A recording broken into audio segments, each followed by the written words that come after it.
цел ден во текот на вчерашниот ден, а и од утрешните часови и денеска сме меѓу сестрите и меѓу персоналот кој што е во моментиве на работа на клиниките каде што се хоспитализирани овие деца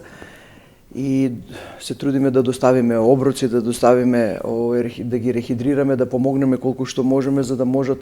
да истраат во сето ова и за да можат да пружат нега колку што треба, бидејќи се работи за тешки состојби, интензивни состојби, каде што ние како медицински лица, како здравствени работници многу убаво знаеме што се ова изискува и колку многу треба во сето ова да се дадеме и да дадеме напор. Благодарност до сите медицински сестри, техничари, колеги кои што од цела Македонија се одзваа вчера во Унијата, во Сдруженијето и се ставија на услуга за се што е потребно да се направи. Овој момент е тој кој што го зборувавме и во контактите со главните сестри, одговорните, раководните сестри кои што ги раководе и екипираат тимовите во болниците каде што се хоспитализирани овие млади деца наши, пациенти, каде што меѓу другото кажавме дека е многу важно да останеме вака солидарни во овие моменти и во деновиве кои што следат, затоа што се работи за интензивни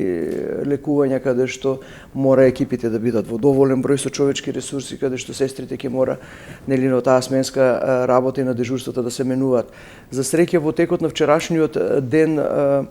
заради одзивот многу голем на сите медицински сестри кои што не беа на работа и дојдоа и се појавија на работа како и сите други здравствени работници кои што од хуман, емпатичен и професионален аспект дојдоа да помогнат во екипите, немавме недостаток на човечки ресурси